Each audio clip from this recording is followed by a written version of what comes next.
isa man sa kanila ang magpapaliwanag sa inyo kung bakit nagkaganito ang buhay natin. At yung team na yon, gusto nila matanggal ang Vice President.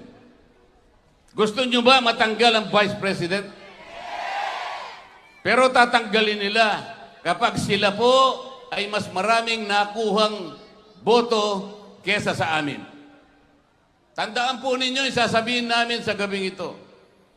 Talagang tatanggalin nila ang Vice President. Isa lang paraan para mapigilan natin ang kanilang binabalak. Huwag ninyo silang iboto. Yung team na yon, ayaw na nilang makauwi si Tatay Digong dito sa ating bansa. Gusto nyo ba yun? Mahina. Gusto nyo ba yun? Pero sila gusto nila yon. Pero mayroong isang team pipigilan yung kanilang kagustuhan, PDP Laban. Ang PDP Laban lamang po ang magtatama sa maraming mali na nangyayari sa ating bansa.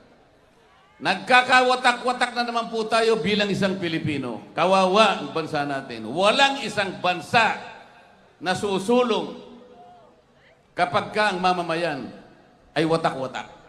Yun ang gusto nilang mangyari. Bakit mo tatanggalin ang Vice President? Wala siyang kasalanan.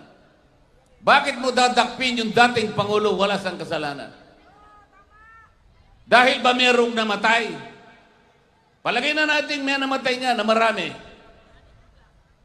Dahil ba doon hahatulan ang dating Pangulo at dadalhin pa sa ibang bansa? Bakit? Wala ba tayong hostisa sa ating bansa? Meron.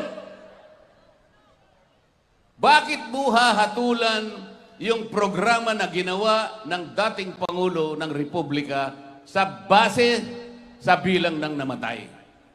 Bakit hindi mo hatulan ng isang programa na ginawa base sa maraming buhay na kanyang naisalba?